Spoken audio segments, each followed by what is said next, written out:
Good morning champions, dear life, हमारी life. मेरा नाम नीरज नारायण दुंदुबी है और आज मुझे एक छोटी सी अपॉर्चुनिटी प्राप्त हुई आप लोगों तक एक छोटा सा एक्सपीरियंस शेयर करने का। आज मुझे मौका मिला। और रही बात एक्सपीरियंस की, या मैं बात करूं एक्सपीरियंस की, तो 10-12 साल का नेटवर्क मार्केटिंग का एक्सपीरियंस, या मैं ये बोलूँ कि 10-12 साल में जो हम लोगों ने काम किया, 10-12 सालों का काम का एक्सपीरियंस हम कोई 1 मिनट या 10-12 मिनट के वीडियो के माध्यम से हम लोगों तक शेयर नहीं कर पाते।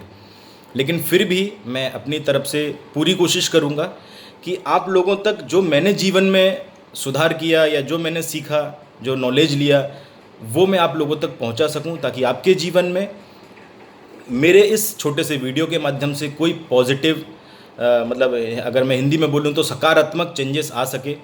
आपकी थोड़ी बहुत ग्रोथ में मैं काम आ सकूं, ये मैं अपनी तरफ से आज पूरी कोशिश करूंगा।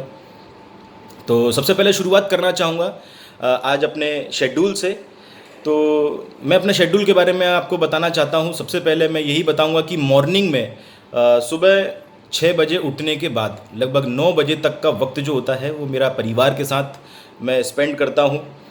मेरी एक छोटी सी बेटी है, तो उसके साथ मुझे उसके साथ और परिवार के लोगों के साथ, सभी लोगों के साथ मैं अपना मॉर्निंग का टाइम स्पेंड करता हूँ। इसके बाद मोबाइल से रिलेटेड जो भी काम होते हैं, जैसे कि किसी का फ़ोन आया है या फिर कोई व्हाट्सअप में इन्फॉर्मेशन आई है या मुझे कोई रिप्लाई करना है, या जो भी मोबाइल से रिलेटेड थोड़ा मुझे मेरा पास जो काम होता है वो मैं करने की कोशिश करता हूँ। और उसके बाद 11 बजे के आसपास, 11-12 बजे के आसपास खाना पीना करने के बाद, मतलब लंच टाइम होने के बाद, फिर मैं टीम कांटेक्ट हुआ या कॉन्फ्रेंस कॉलिंग हुई, तो ये सारे काम मैं दोपहर के टाइम पे करने की पूरी कोशिश करता हूँ। साथ ही साथ दोपहर में मैं अपनी तरफ से पूरी कोशिश करता हूँ कि मैं एक किताब है मेरे पास, जीत आपकी, आप सब लोग जानते भी होंगे, मैं उसको पढ़ने की पूरी कोशिश करता हूँ। और कुछ भी पॉजिटिव इन्फॉर्मेशन जो उस टाइम पर होती है, यदि कोई कॉन्फ्रेंस कॉल ना हो तो उस टाइम पर मैं वो पढ़ने की कोशिश करता हूँ या कोई पॉजिटिव इन्फॉर्मेशन लेने की कोशिश करता हूँ जो हमारे बिजनेस से रिलेटेड होती है। शाम का वक्त जो होता है वो मेरा एक्सरसाइज में मैं लगाता हूँ। हर दिन कोशिश करता हूँ कि मैं एक्सरसाइज करूँ और ख़ुद में हेल्थ के मामले में पॉजिटिव बदलाव लेकर आ सकूँ, और लेकर भी आया हूँ। मैंने आपको जानकारी के लिए बताऊँ कि मेरा 72 के आसपास वेट हो गया था, मैंने जिसको अभी 66 के आसपास अभी लेकर आ चुका हूँ। 65-66 के आसपास हो चुका है मेरा वेट। तो लगभग 6-7 किलो की वज़न मैंने कम किया।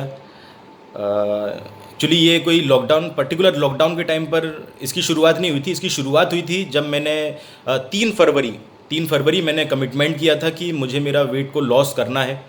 बहुत तेज़ी से बढ़ रहा था वेट, और मम्मी से लेकर बहुत सारे लोग ऐसे थे जिन्होंने कहीं ना कहीं बातों बातों में ही मुझे ये कह दिया था कि आपको वेट कम करना चाहिए या आपको अपना पेट को कम करना चाहिए। तो मैं चाहता तो था लेकिन मैं कर नहीं पा रहा था, और उसके पीछे भी मैं यही कारण बताऊंगा कि जब परफेक्ट टाइम आएगा या एक परफेक्ट समय आएगा तब मैं ये करने की कोशिश करूँगा। लेकिन फाइनली एक दिन स्टेप ले ही लिया मैंने। मतलब ज़रूरी होता है, मैंने उस दिन सीखा कि ज़रूरी होता है कि आप सही समय का इंतज़ार मत करिए, क्योंकि जब हम सही समय का इंतज़ार करने के लिए जाते हैं तब बहुत सारी चीज़ें हमसे हो नहीं पाती, क्योंकि परफेक्ट समय के इंतज़ार ने तो हज़ारों सपनों को ख़त्म कर चुके हैं। तो मैं यही कहूँगा इस जगह में कि आप जिस जगह में हैं, जिस टाइम पर हैं, जो संसाधन आपके पास में है या जो सोर्सेस आपके पास में हैं, आप शुरुआत कर दीजिए। अगर आपने शुरुआत कर दी और आपने पेशेंसफुली शुरुआत की है, मतलब ये माइंड सेट करके कि जो भी इसका हो बस मुझे शुरुआत करना है, और एक लंबे समय का गोल बनाकर आप शुरुआत कर दीजिए, तो डेफिनेटली आपको रिजल्ट्स मिलेंगे। मतलब ऐसा नहीं होना चाहिए कि मैंने कोई काम की शुरुआत की है और ये सोच लिया कि इसके रिजल्ट्स मुझे फटाफट मिलना या जल्दी जल्दी मिलना स्टार्ट हो जाए, ऐसा नहीं। आप बस शुरुआत कर दीजिए। मतलब आपका उद्देश्य ये होना चाहिए कि बस मैंने शुरुआत कर दी है, रिजल्ट्स का काम है, रिजल्ट्स मुझे बाद में मिलते रहेंगे, बस मुझे शुरुआत करनी है। लेकिन ज़्यादातर लोगों के साथ में यही समस्या होती है कि वो शुरुआत ही नहीं कर पाते, स्टेप ही नहीं ले पाते। तो सबसे बड़ा काम होता है शुरुआत कर देना। और टाइम के बारे में कभी मत सोचिएगा कि परफेक्ट टाइम आएगा, क्योंकि परफेक्ट टाइम तो परफेक्ट टाइम के कारण या परफेक्ट टाइम के इंतज़ार के कारण मैं आपको सच कहता हूँ, जो मैंने जीवन में सीखा या जो मैंने एक्सपीरियंस थोड़ा बहुत पाया, उसमें मैं यही कहूँगा कि परफेक्ट टाइम कभी भी कोई होता नहीं है। परफेक्ट टाइम तो बनाना पड़ता है, या परफेक्ट टाइम कोई पर्टिकुलर आता नहीं है।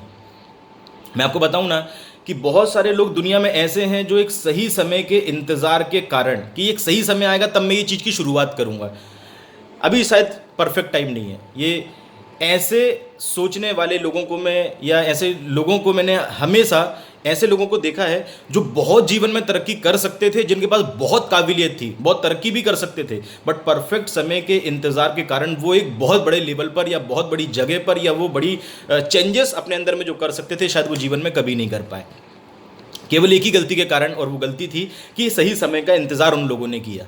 और मैं आपको यही कहूँगा कि दुनिया में जितने भी बड़े लोग हुए या जितने भी तरक्की करने वाले लोग हुए, उन्होंने कभी भी एक सही समय का इंतज़ार नहीं किया। वो लोग केवल शुरुआत करने में भरोसा करते रहे, और हमेशा उन्होंने शुरुआत किया।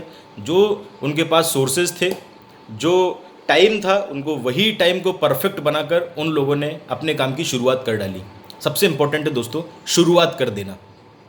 तो मैं यही कहूँगा, आप शुरुआत कर दीजिए, और जो आप सोचते हैं, चाहे वो हेल्थ के बारे में हो, चाहे आप अपने बिजनेस से रिलेटेड चीज़ें हो, बस आप शुरुआत करिए, मेरा यही कहना है।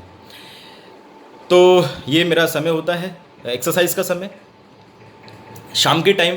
फिर थोड़ा नहाना वगैरह करने के बाद, क्योंकि काफ़ी पसीना आता है, नहाना वगैरह होने के बाद फिर थोड़ा समय टीम कांटेक्ट हुआ या फ़ोन कांटेक्ट में थोड़ा सा मेरा समय निकल जाता है। देन इवनिंग टाइम में मेरा लगभग 8 बजे से लेकर 10 साढ़े 10 बजे तक का समय जो होता है वो परिवार के साथ बीतता है, और रात के टाइम पर फिर मैं 11 बजे के आसपास सो जाता हूँ। तो ये मेरा शेड्यूल हुआ। तो आप लोगों को इस शेड्यूल में यही कहूँगा कि आप लोग भी अपने परिवार को समय दीजिए थोड़ा सा, लेकिन ऐसा नहीं कि पूरे परिवार में भी इन्वॉल्व मत हो जाइएगा। थोड़ा सा अपने बिजनेस के लिए भी समय निकालिए, क्योंकि बहुत बड़ा समय हमें नहीं निकालना है। दिन भर में हम कितना समय अपने बिजनेस के लिए निकाल रहे हैं इस लॉकडाउन के टाइम पर? मैं अगर इस लॉकडाउन के टाइम पर आपको अगर समय निकालने की बात अगर कहूँगा, तो हमारे पास एक वीडियो, या तो प्रमोद सर की वीडियो, या फिर एक कोई ग्रुप में किसी एक लीडर का वीडियो, या फिर मैं ये कहूँगा कि प्रताप सर का एक हेल्थ का ऑडियो आता है, इन सारी चीज़ों को सुनना और इस पर रिप्लाई करना, इसमें कितना वक्त जाता है? मैं समझ लेता हूँ कि मैं जनरली जो सुनता हूँ, तो सुनने में पहले मैं सुनूंगा, फिर उसका रिप्लाई करूँगा। मैं ऐसा नहीं करता हूँ कि कई सारे लोग क्या करते हैं, सुनते भी जाते हैं उसको पुश करके, और फिर रिप्लाई मतलब पॉइंट बनाने की कोशिश करते हैं। ये जो मेंटेलिटी होती है, ये मेंटेलिटी है कि बस मुझे पॉइंट सेंड करने। अगर आप इस मेंटेलिटी के साथ केवल एक काम को टालने के लिए अगर आप कर रहे हैं, या केवल इसलिए कि जैसे प्रमोद सर ने भी एक बार बोला कि सीनियर मुझे डांटेगा इसलिए मुझे ये काम करना है, तो आप इस काम को करने के बाद भी आप इस काम को नहीं कर रहे, क्योंकि कोई मतलब ही नहीं है इस काम को करने का। ऐसे करने से शायद हमारे अंदर में कोई पॉजिटिव चेंजेस ना आए। तो मैं यही कहूँगा कि यार, हमारी ज़िंदगी, हम जब काम फील्ड पर होते थे तो हम कितना समय काम करते थे। मॉर्निंग से लेकर इवनिंग तक हम अपने बिजनेस में इन्वॉल्व होते थे। आज हमें कितना समय देना है? यही कोई 1 घंटा। अगर हम 1 घंटे का समय भी अपने बिजनेस के लिए, या 1.5 घंटे का समय भी हम आज अपने बिजनेस के लिए नहीं दे पा रहे हैं, तो क्या हम नहीं सोचते हैं कि आज फ्री टाइम होने के बाद हम अगर अपने समय को अगर अपने बिजनेस में इन्वॉल्व नहीं कर पा रहे, या अपना कुछ चीज़ें जो हमारे मोबाइल में आ रही हैं, या हमारे ग्रुप में जो पॉजिटिव इन्फॉर्मेशन आती है, अगर हम उसको सही तरीके से अगर अपन नहीं देख पा रहे हैं, तो आप सोचिए ना कि आप कितने जीवन में व्यस्त हैं और कहाँ कहाँ व्यस्त हैं। मैं तो एक ही बात कहूँगा कि हम व्यस्त नहीं हैं, बल्कि हमारा पूरा जीवन अस्त व्यस्त है। बहुत सारे लोग फेसबुक, बहुत सारे लोग व्हाट्सअप स्टेटस, है ना, बहुत सारे लोग इंस्टाग्राम, ट्विटर वगैरह सारी चीज़ों में रहते हैं, और बहुत यूट्यूब भी चलाते हैं बहुत सारे लोग। और बहुत सारे लोग ऐसे होते हैं कि चलाना चाहिए, मैं इसको कभी भी ये नहीं कहूँगा कि ये सारी चीज़ों से दूर हो जाएं हम और एक साधु बन जाएं। मेरा ऐसा कहने का कोई भी ऑब्जेक्टिव नहीं है। मैं ये केवल इतना सा ये बात कहना चाहता हूँ कि जो हम